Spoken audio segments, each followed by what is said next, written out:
where my GPS sent me. Well, your GPS is wrong. Babe, I know this is where it's saying the map says we're here. I knew we should have gone over there.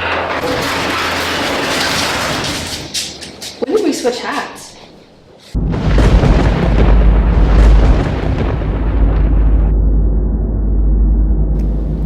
Okay, this is random. Super random. Yeah.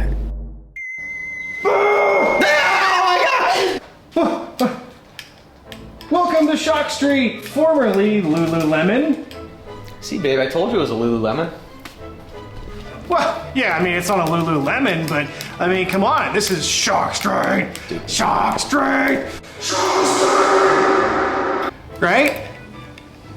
Yeah, no, I've never heard of it this way. Street. Huh. Where am I? Where am I? Sir, look, we don't even know what a Shock Street is. Like, get away from me!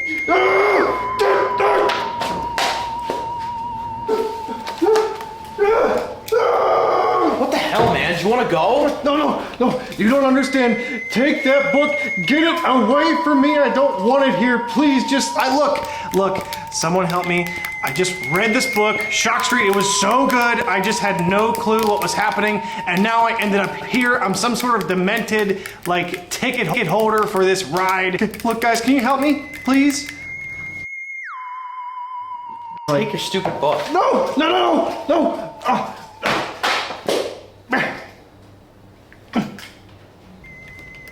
Good God Almighty. Okay, look, guys, can you help me, please?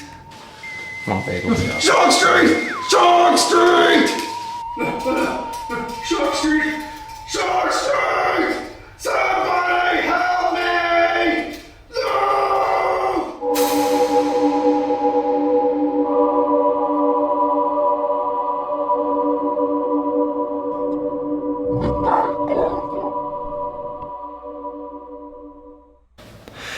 This book is twists on layers of twists on other twists. This, guys, was such a great pick for the week 2 Goosebump Buddy Read Midnight Chronicler Buddy Read, our weekly read. Next week, we're going to select a new book to read in the series, guys. Please vote on that on Monday. But for today, we're talking, of course, about the amazing, incredible, shocking A Shocker on Shock Street. Guys, I have not read this book since I was a kid. I remember being pretty lukewarm on it at the time. I read it and enjoyed it, but it definitely was not one of my favorites. But man, rereading it now, nothing is what it seems in A Shocker on Shock Street. So let me explain the plot. In this book, we follow Erin and her friend Marty as they get set to be the first test riders on the brand new Shocker on Shock Street tour ride. It was created by Erin's dad, Mr. Wright. It's basically a state-of-the-art tour ride through a Hollywood horror studio filled with monsters from popular films in the Shock Street movie series that exists in this world. Erin and Marty are so excited that the dad tells them, "Don't blow a fuse, guys." As they take the tour and encounter haunted castles, undead graveyards, werewolves, and yes, giant praying mantises, again, nothing is what it seems in this book. There is a lot of good to talk about with this. The nice thing is, the book's cast isn't too drawn out with meaningless side characters like you find in most Goosebump books. There's not, a bunch of parents to have to worry about to slow the main cast down or the plot down. There's not a bunch of side bullies or other characters that you're wasting time on. It's just focused on Erin and Marty, and the book is great for that. It is so helped out by the fact that the story is focused on just these two and their adventure through the Shock Street studio tour. Now, Marty and Erin aren't the greatest main characters in a Goosebump book, but they're a fine duo to follow, and they care about each other's well-being during all the action scenes. Speaking of which, without getting into too much detail, guys, this book to me is a much better version of this book. Now, I enjoyed One Day at Horrorland, but A Shocker on Shock Street, I think, is much better and much scarier and way more what I wanted from One Day at Horrorland. The book moves at freight train speed and yet doesn't read like it was rushed. From the first moments they're in the haunted mansion to being chased and puked on by a giant praying mantis, I was glued to the book. Now, I've got to talk about the graveyard scene. At one point, they're walking past a bunch of gravestones. It's kind of eerie. The vibe is definitely scary. And they end up passing 2 gravestones with the following names written on them. He ignored me. I watched him lean over a tombstone to read the words cut into it. Jim Socks, he read. 1840 to 1887, he laughed. Jim Socks, get it? And look at the ones next to it. Bend over, sit up. These are all funny. I laughed. Bend over and sit up were pretty funny. Bend over? What? Anyway, just before that ridiculous moment takes all the sting and the creepiness out of the scene, the kids are dragged under the ground by the undead. They ride a train with ghostly skeletons laughing maniacally at them. No scenes in this book disappoint. No scenes overstay their welcome. Nothing gets cheapened, even when the ending comes along and explains all of it. And speaking of the ending, okay, you ain't ready. So we come to the end of the book. Both Marty and Aaron have been through hell together, faced all kinds of monsters, ghosts, demons, creatures, saved each other's lives. Then all you hear is, cut, print. A freaking movie director with a blue hat comes out and tells the kids what a great job they did. My candle went out. He tells the kids what a great job they did. And, you know, they're actors and they're in a movie or they're on a movie set, don't you know? And the kids are like, huh? And you're reading it like, huh? Yeah, it was kind of like, it was surprising, but I was also like, oh, that's kind of lame. So anyways, at that point, the kids are disgusted. We're disgusted. The kids walk away. They notice actually another movie set there nearby. Marty runs toward, he gets real excited and wants to go check it out. And as Erin goes to follow Marty, she turns around to the director and notices something curious about the director. A long cable is sticking out of his back. Whoa, other shock, second twist. He's actually a robot. He's not even a real person. What is going on? Is it a movie within a movie? What's happening? She gets scared. She runs after Marty and tells him, no, Marty, no, we're still inside the ride. It's still happening. We're still in danger. She rushes up the stairs to the room that Marty entered. She goes in and Marty is laying on the floor, motionless. She is completely terrified. She turns around. Her father, Mr. Wright, is there. She says, Dad, you know, what is going on? Marty needs to go to a hospital. And the dad kind of just gives her a strange look and she realizes she doesn't recognize her dad anymore. Something is very, very wrong here. And that's when this book kind of stops feeling so potentially optimistic and all the weirdness gets turned up to 11 and you're like, okay, what is happening? And next thing you know, she's screaming to her dad, help, help, help.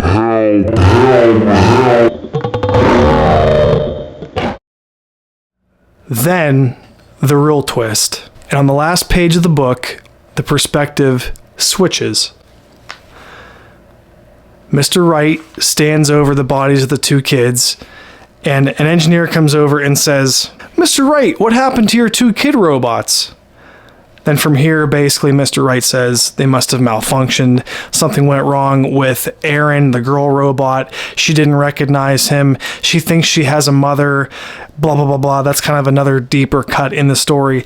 But we realize, oh my God, the main protagonists that we followed the whole time were also animatronics. What? Yeah, I was floored. All these years later, I did not remember the ending to the book. And I was like, man, I'm surprised I didn't because that was legitimately shocking. And not only do we have obviously the kids or robots twist, but we also have, you know, is it a movie? The movie director walks out, that's twist number 1. Then we see that the director is actually a robot with a cable sticking out of his back. That's twist number 2. They run away, and finally, you know, they find out, or we find out, in a brilliant move by R.L. Stine, that the kids were not actually kids, they were robots the whole time, which makes certain parts of it interesting because, like, how advanced are these robots exactly to where they have consciousness and they think they have memories and they're experiencing other robots and recognizing that they're robots. If you turn your brain off a little bit, A Shocker on Shock Street is that book. I was not prepared to give this book a 9 out of 10. I am floored by how good it was. I think if nothing else, you'll have a good time reading it. I think R.L. Stine really put his imagination to the test in this book, and he did a really good job. I think all of the different sections of the ride, or of the tour, I should say, flowed well. It was kind of one effective scene to the next effective scene. No time is wasted, and I thought it went by very, very well. Such a good recommendation from you guys. I am so happy that this was book for week number 2, A Shocker on Shock Street. Real quick on the cover, guys, I love Tim Jacobus's work. I think this is probably one of his weaker covers, though. I was real into bugs as a kid, so I love the whole praying mantis side of it.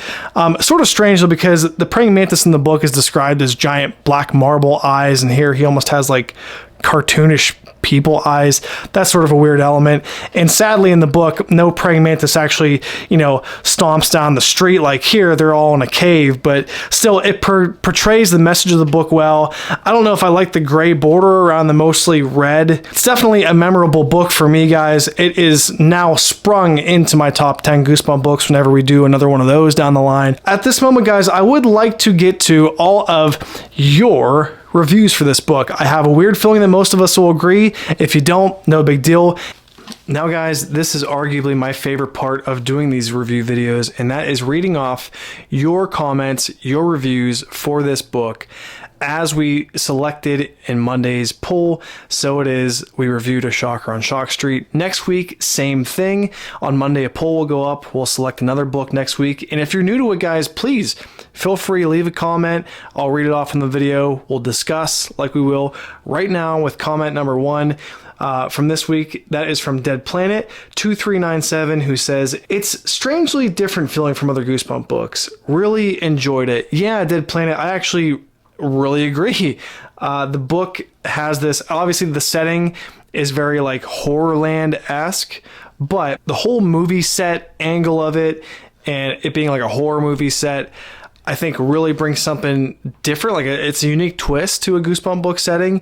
And I think that the general uneasiness that you feel as you read it, because everything is fabricated, right? Everything that the kids encounter are so real, but then they're convinced that they're not real, and they're animatronics, they're not animatronics. There's an uneasy feeling to the whole thing that I think kind of permeates the whole book. So yeah, great point, Dead Planet. Thank you for that. Thank you for the comment. Moving on to Goosebump for Dummies, who is the owner of a fantastic Goosebump channel, guys. Please go like and subscribe to his channel. He comments, I absolutely adore this book. Yeah, me too. It's a little plotless, but makes up for it since the whole book is pretty much a ride. The setting and the monsters are all awesome.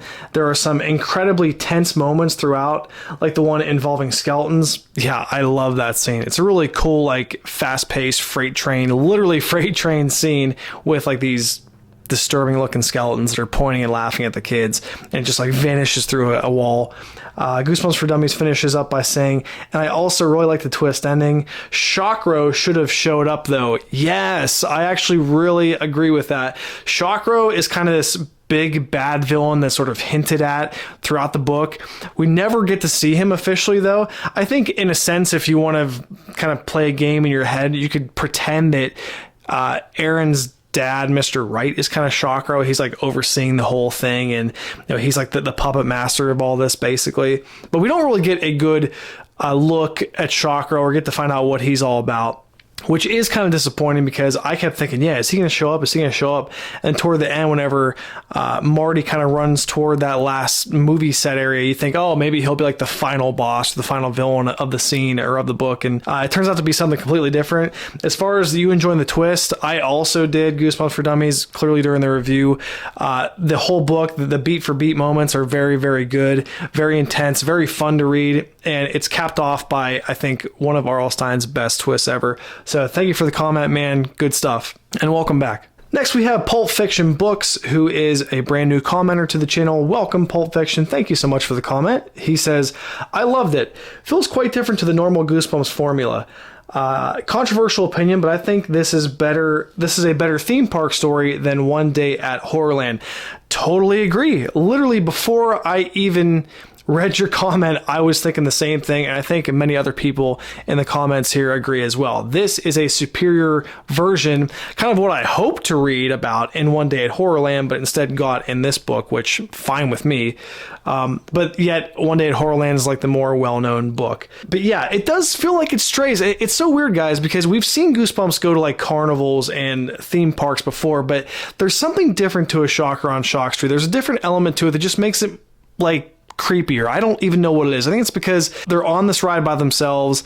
You don't really know what's real and what isn't. It just has that sort of uncanny valley to it, if that makes sense to you guys. I can't really explain it, but it does have a different eerie feeling. Pulp Fiction, thanks so much for being here. Appreciate the comment. Please come back. Next up, we have Mel's1999, who is a brand new commenter. Welcome, Mel's. Thank you for the comment. Mel's says, I love the setting of this book. Hey, all of us agree on that. Mel says, being on a horror movie set is such a cool idea. I completely agree. The kids getting chased by the monsters / villains from the movies they watch is thrilling at times. Yeah, I thought that the scenes with the werewolves were really cool. The cave scenes were also described well, and that we didn't linger on them for too long. The scenes of like the maggot worm things that were like plopping onto the kid and stuff, like that was really cool. The praying mantises are awesome. I love praying mantises in general, so that was a really cool scene to imagine. And then Mel's finishes off by saying that ending is probably the downfall for me. I didn't really love the twist and thought it was a bit silly. Yeah, I think if you either are going to really like the twist or you're not going to like the twist. Maybe it'll cheapen it for you, but for me it kind of enhanced it because it is hinted at, right? So the beginning of the book does start off with a little bit of foreshadowing that, you know, the dad says don't blow a fuse, and then like, you know, later on, then like all throughout the book the kids are questioning what's real, what isn't. You know, this animatronic is so lifelike. You don't really put two and two together until the end when you're like, oh, are the kids real? You know, these are really realistic looking animatronics and stuff. So, and they're acting very lifelike. So it was a really, really cool element for me, but I can appreciate, Mel, that it didn't quite work for you. All good. That's what makes all these discussions fun. And thank you so much for the comment. Please come back. Kite, a great friend of the channel, Kite562 Bookish Reviews, says, I've only ever seen the episode adaptation, which is really interesting, Kite, because I have never seen the episode and I don't want to, because I can tell it will not do justice to what I imagined inside of my head for this story, so I'm glad I didn't. Kite says, however, I will say it did remind me of One Day at Horrorland with an eerie sci-fi feel to it. Kite, I think you're in good company here. A lot of people seem to agree with that. He finishes off by saying, the episode didn't stick with me much, but I did love the set design of the episode. Again, can't say it enough. Totally agree. The sets, the settings were all very, very cool. And I loved, you know, like kind of like this sci-fi nature of it all. Really cool. Thanks, Kite, so much. Appreciate it, man. Come back. Kevin, a new commenter, it is Kevin CK6MY, says, I really like this one and enjoy the idea of going on a tour of a horror movie set. Again, everyone seems to love the setting of the book. If the Shock Street movies were a thing, I'd be in line to watch all of them, just like Aaron and Marty. The audio tape is my second favorite version, with Carolyn Lawrence as Aaron and Steve Staley, aka Neji? Kevin, I probably ruined that name. From Naruto as Marty. That's pretty interesting, though. I like that. I didn't know that there was an Easter egg like that, where, you know, a voice actor from an anime crossed over to doing a Goosebump audiobook. That's really cool, actually. And then Kevin finishes off by saying, there is one change for the comic version I didn't really care for, and that was Marty's name being changed to Josh. Why that occurred, I have no idea. That's news to me, Kevin. You're dropping info bombs on me right now, because I had no idea about that. But really, really interesting. I'm glad you liked it, Kevin. Again, like everyone has said, the setting is awesome in the book. And I might have to start listening to the audiobooks, because I've only ever like physically read the books, but I've heard good things about the Goosebump audiobooks. I'll have to give them a look sometime. So thanks so much for that, Kevin. Good comment. Appreciate it, man. And finally, my good friend, a friend of the channel, that is Monster Blood. What's up, Monster Blood? He says, I seem to be in the minority here, but this is one I've never liked. I remember having to reread it even as a kid because I could never remember what it's about. It's actually funny you said that, MB, because going into it, I kind of remembered like the praying mantis scene, but nothing else stuck out to me. But personally, a lot of the other scenes, rereading them, I'm surprised they didn't stick with me because I very much enjoyed all the scenes in this book. Monster Blood keeps going. It feels like some random nonsense with one of those all or nothing twist endings. Not unlike Legend of the Lost Legend, but an even worse version of that, in my opinion. Well, definitely Legend of the Lost Legend, I am not a big fan of. As far as the twist ending, though, it didn't really ruin it for me because I thought that we had gotten so much good stuff up until that point. Actually, by the time I showed up, I really enjoyed the twist ending, and sort of thinking back on the story, it sort of makes sense, like I mentioned, with all the foreshadowing that happened. But totally respect that you weren't crazy about it, my man. I happen to really, really like this book, genuinely, and you guys know, if I don't like it, I will say so. I tend to have kind of a goofy taste in Goosebumps books in general. Some ones that I love, other people seem to hate, and vice versa. That's what makes these discussions so much fun, though, guys. Thanks to everyone that commented. Please go subscribe to everyone's YouTube channel that did comment. Monster Blood, Kite, and Goosebumps for Dummies, to name a few. They have great channels with Goosebumps content that is amazing. Please like and subscribe to them. As far as this goes, guys, I have a ton of fun doing this. Every week, it is a fun tradition at this point now. It's gone on 2 weeks. It's repetitive now. It's repeating. So guys, please share this video out. Leave your comments on next week's poll. I'll read them off if you'd like, and we can again discuss the next Goosebumps book that we will enjoy together. Thanks so much for being here, guys. See you later.